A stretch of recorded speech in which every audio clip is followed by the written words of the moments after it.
haters, what I'm known for. Starting all these haters, what I'm known for. Fashion all these haters, what I'm known for. I'm the one the queen suckers call a law for. Catch me creeping down the dog street. This is where me and the zombies meet. What's up, Fight fam? It's Cayden from the Boxing Bros. This is the social distancing version of the Boxing Bros, and I'm making this video to respond to the allegations that Tyson Fury offered 25,000 pounds for a farmer named Martin Carefoot to lie and say that he supplied him with wild boar meat. At this time, I assume you know the background to the story, so I really don't want to dive into that too much, but in 2015, Tyson Fury tested positive for steroids, and he blamed it on wild boar meat that was supplied to him by the farmer named Martin Carefoot. And Martin Carefoot has come out and said that he, in fact, did not supply Tyson Fury with wild boar meat. He only signed a statement saying that he did supply Tyson Fury with wild boar meat because he was offered 25,000 pounds, which he never received. So, my opinion on this situation. One, I'll start with UKAD. UKAD is starting to come off as a hired gun for PBC, in my opinion and in my eyes, because UKAD, they're the same organization that said Dillian Whyte tested positive for a banned substance, and then later had to come out and vindicate Dillian Whyte and recant what they said because they contaminated his sample. Now, at the time, that cost Dillian Whyte so much because Dillian Whyte lost his mandatory status to challenge Deontay Wilder for the WBC title, and it gave him the stigma of a cheat. And Dillian Whyte, in his past, had tested positive for a banned substance, in which he said he was taking an over-the-counter substance called Jack 3D, which is a pre-workout that was pretty popular at the time, but it's no longer on the shelves. They discontinued that brand, but he blamed it on Jack 3D. So when they accused him of testing positive for a banned substance, again, there's a stigma that comes with that. And it sent Dillian Whyte into a depression. Dillian Whyte fought on the undercard of Ruiz Joshua 2, and he was the heaviest I've ever seen him. And he didn't look in shape. He seemed depressed throughout. His brother was giving interviews, and his brother was expressing that Dillian Whyte was depressed, and he had to force him to go to the gym. And Dillian Whyte fought Maurice Vac, I believe his name is, and looking like a shell of himself, because that's what the false positive test did to him. It defeated him, and he's already been given the runaround to get his shot at the WBC title, so he just felt defeated. So I say that to say now UKAD is coming out, and UKAD's the United Kingdom anti-doping agency. Now UKAD's coming out and saying with this news that the farmer is saying he was bribed by Tyson Fury to sign a statement saying he supplied him with wild boar meat when in fact he did not. And you have to question the timing of this. They're doing this 5 years after the positive tests, after Tyson Fury served a ban, after Tyson Fury just pummeled Deontay Wilder and took the WBC title. Now they're coming out with this farmer saying that he was bribed to supply Tyson Fury wild boar meat. And you just have to question the timing of it, the purpose. It just seems sketchy. Just like the whole Dillian Whyte testing positive for a banned substance. Everybody's like, what's going on with the B sample? That became the thing. What's going on with the B sample? What's going on with Dillian Whyte's B sample? Everybody was just looking at it as a foregone conclusion that Dillian Whyte was going to test positive on his B sample. And then lo and behold, the day before Dillian Whyte had to fight Maurice Vac, UKAD comes out and they say, oh, it was a contaminated sample. It was our fault. Dillian Whyte didn't test positive. And then Dillian Whyte ended up being vindicated, but it doesn't undo the damage you caused him. Now UKAD's coming out with this about Tyson Fury. And we'll dive into the credibility of this story. So, in my opinion, this story lacks credibility. Why does this story lack credibility?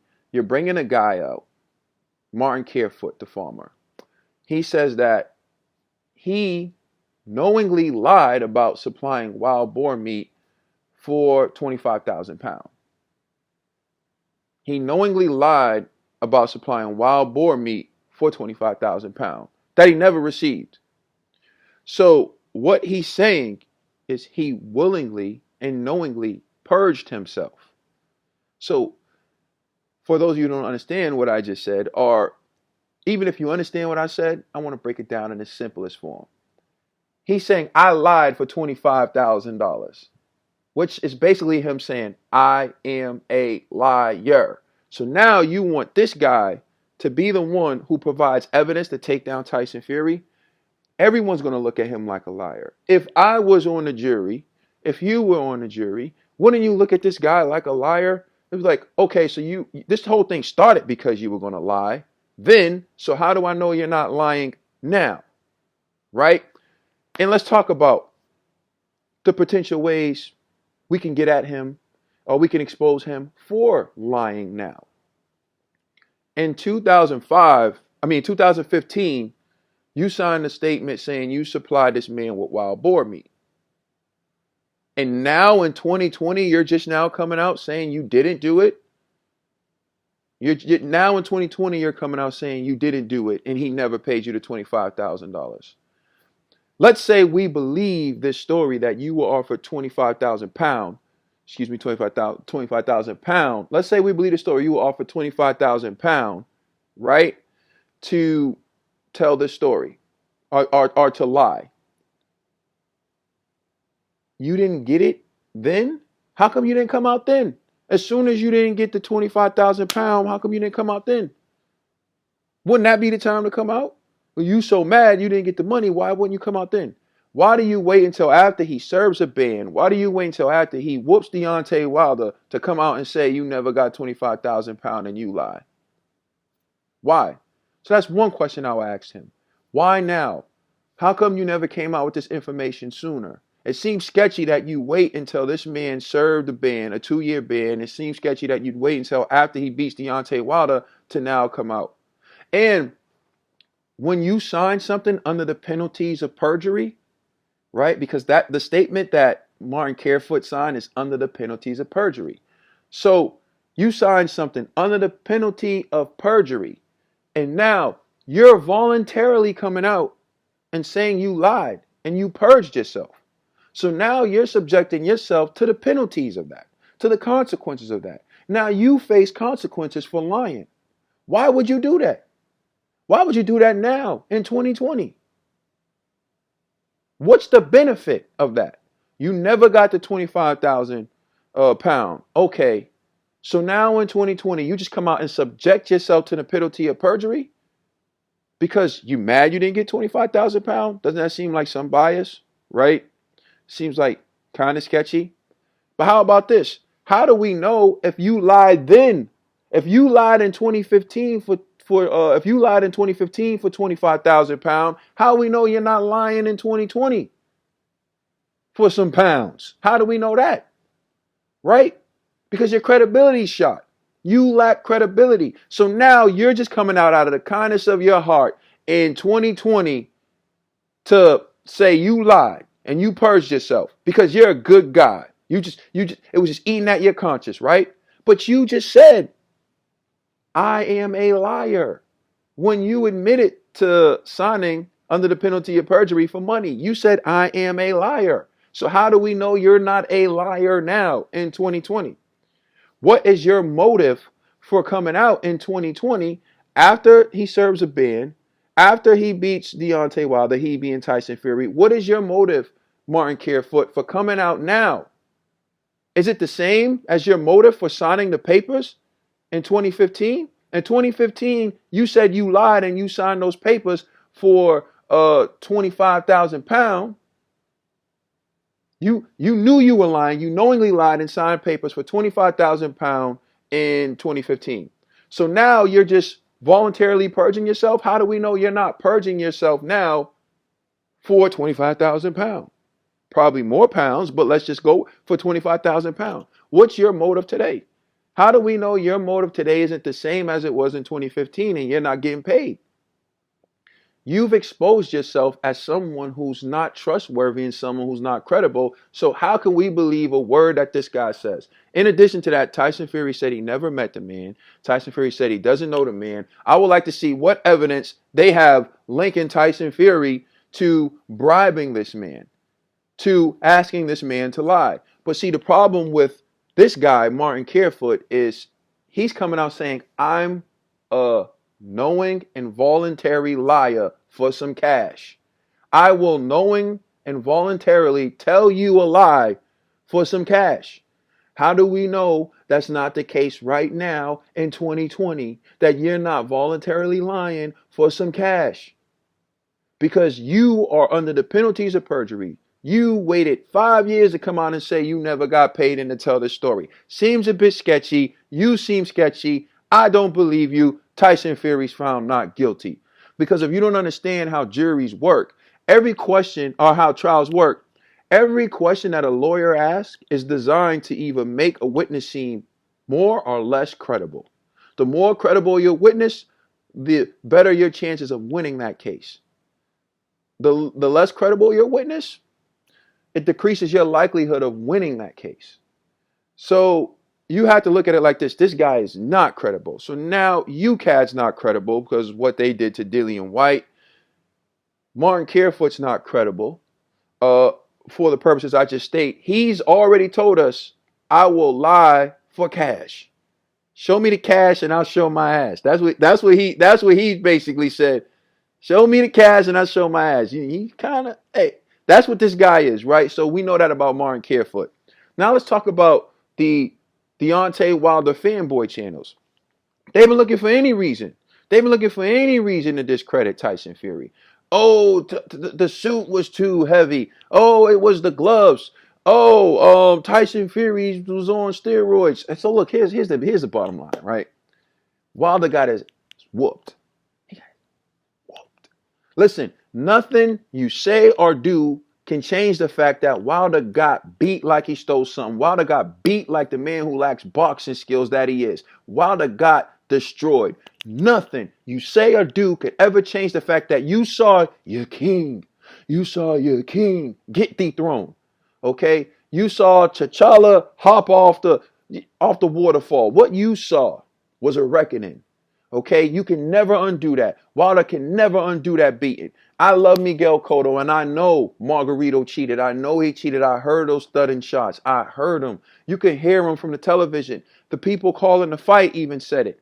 I think it was Lampley and it was Merchant still there at the time, but you can hear someone commented about the thudding shots that Miguel Cotto was taking from Margarito. Like it or not, and I don't like it because I'm a Miguel Cotto fan, but Miguel Cotto was never the same after that beating that he took. He was never the same. Margarito had beat that man with plaster of Paris in his gloves for as long as he can take it. And Miguel Cotto was a warrior in that ring, but he was never the same. Deontay Wilder took a beating and he'll never be the same. You can sit here and make all these arguments. You can sit here and make all these excuses, but when it's all said and done, Deontay Wilder will never be the same. He took that beating. Okay? And yeah, Fury's gloves were loaded with his fists. And if you look at the punches that dropped Deontay Wilder, don't show me those slapping shots from the first fight. The shots that dropped Deontay Wilder in the second fight will land at flesh with the fist. The meme going around, he's hitting him with the fist. If his fist was back here, like you guys are claiming, how did he generate that power to knock your boy on his behind? I mean, stop it with this nonsense. But the Wilder fanboys, they're not credible. They're not. So they've been looking for excuses this entire time. Okay, cool. Whatever. UKAD lacks credibility. Martin Carefoot, the farmer, lacks credibility. And the Wilder fanboy channels lack credibility. There's a lot of people lacking credibility pushing this story. I just doesn't get me excited. So why is UKAD so up in arms? Why is Martin Carefoot now coming out? And the Wilder fanboy channels are pushing all this noise, but Vladimir Klitschko's saying nothing. Vladimir Klitschko should be the one upset, if anyone was going to be upset, because Tyson Fury tested positive after this fight with Christian Hammer. Then his very next fight was Vladimir Klitschko, where he dethroned the 10-year reigning champion, Vladimir Klitschko. And I haven't heard Vladimir Klitschko make any excuses. I haven't heard Vladimir Klitschko complain one time. If anyone has a chance to, if anyone should say those belts are still mine, it should be Vladimir Klitschko. But no, you got the Wilder fanboys. Oh, give DW his belt. Give my boyfriend his belt. Give DW his belt. Klitschko should get his belts back then. If we talking about someone getting belts back, Klitschko should get his belts back. Klitschko's the one who lost when Tyson Fury tested positive. It was Klitschko who lost his 10-year reign. And we're talking about a 10-year reign. As impressive as it is, the reign could have still been going, although he lost Anthony Joshua in the next fight. So it is what it is. But my thing is this. If Klitschko's not complaining, and he's the one who has grounds to complain, Christian Hammer has grounds to complain, why are you guys complaining so much? What's your motive?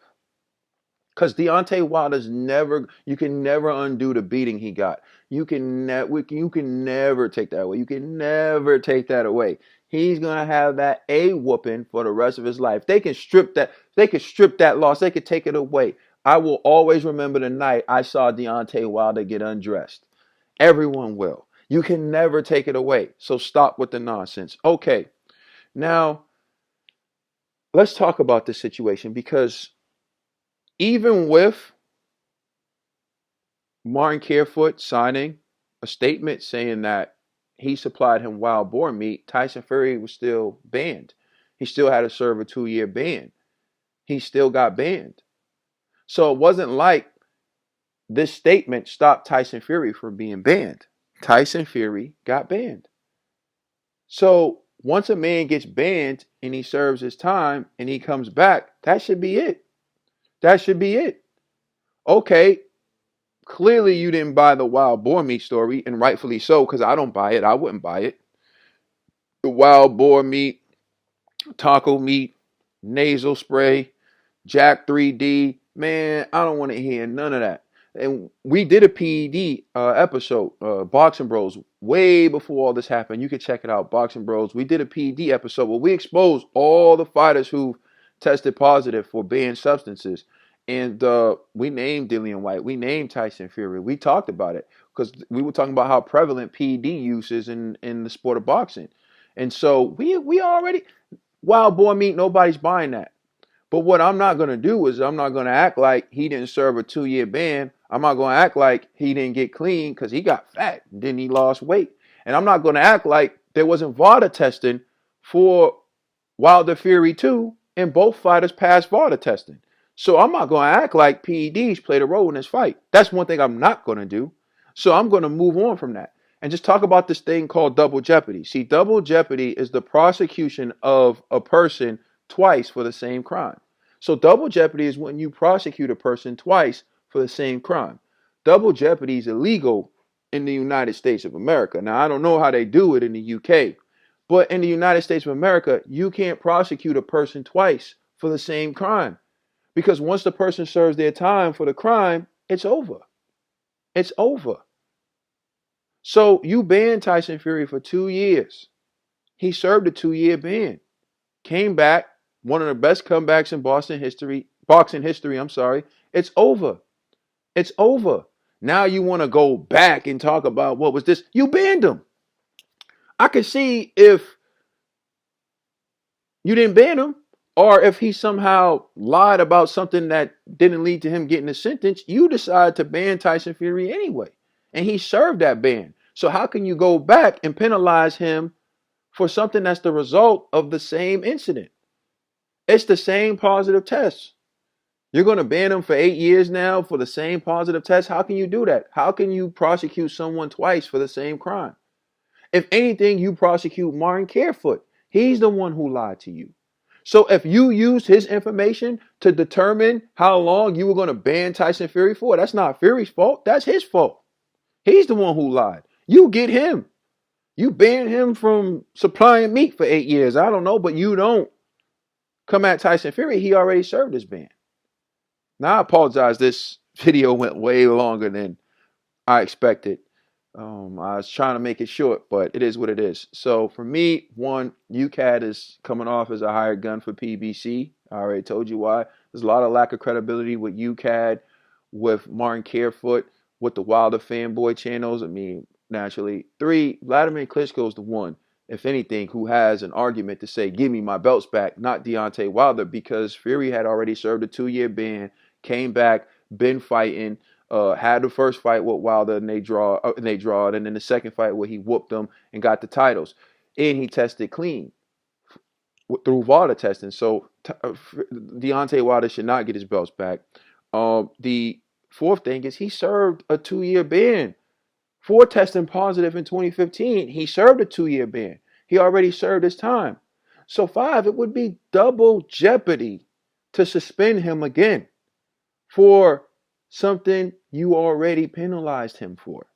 You already banned him. You would be giving him 2 bans for the same incident. How can you do that? Where do they do that at? Like, how can you do that? That's against the law in the United States of America. There's a movie called Double Jeopardy with, I believe her name's Ashley Judd, where she went to jail for killing her husband, although her husband actually faked his death. And then her husband came back and like showed himself to her like, ha, I got you, and was messing with her. And someone told her, if you see him again, you can kill him and get away with it, because you already served the time for killing him. And that's exactly what happened. She killed him and they couldn't do nothing because she already served the time for killing him. Like, you cannot charge someone twice for the same crime. When someone serves their time for a crime, it's a wrap. So all this thing's a joke. Leave Tyson Fury alone. Listen, you guys got to let Deontay Wilder regroup. You got to let Deontay Wilder learn how to box. You got to let Deontay Wilder try to come back a better man from this. All these excuses you're making, all the things you're doing is not going to help him. In fact, it's showing me that you have no confidence that he can win the titles in the ring. That's all this does. Every video they make, every excuse they make, every piece of fabricated and throwing crap at a wall is all telling me they have no confidence Deontay Wilder can beat Tyson Fury in the ring. And after what I saw on February 22nd, I would have no confidence he can beat Tyson Fury in the ring either. I'm out. Cayden, social distancing. Peace.